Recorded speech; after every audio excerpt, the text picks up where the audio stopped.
Bebesh. Hindi pa rin ako makapaniwala sa ginawa ni Kiara. Bakit kaya siya bumalik para isalba ka? Ako po yung nag-convince kay tita.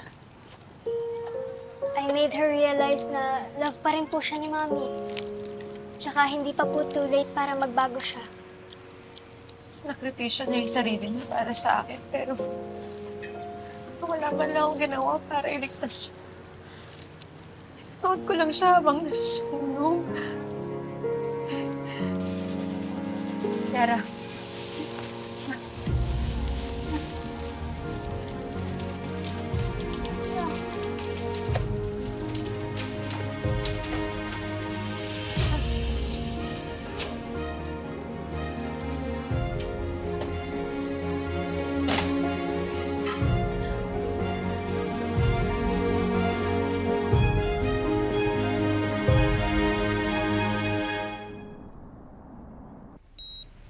Kiara, sorry ah. At salamat. Kundi dahil sa'yo, wala na ako dito. Salamat kasi binigyan mo pa ako ng pagkakataon na makasama si Mikay, pati si Marco. Ate. Ate, sorry. Ate, patawarin mo ko sa panggugulo ko sa buhay niyo.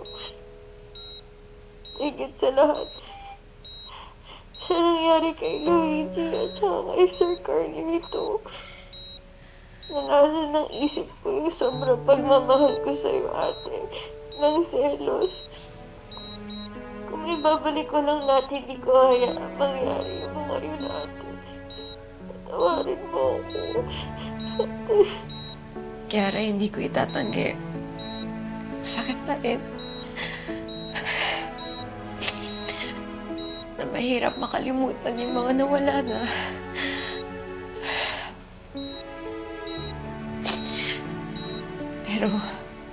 Pero ayoko nang mamayani ang galit sa puso ko.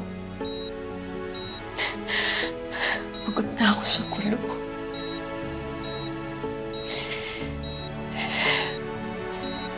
Pinapatawad na kita. Ate, salamat.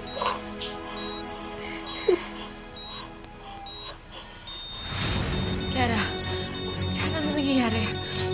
Nurse! Doctor! Doc! Tulong!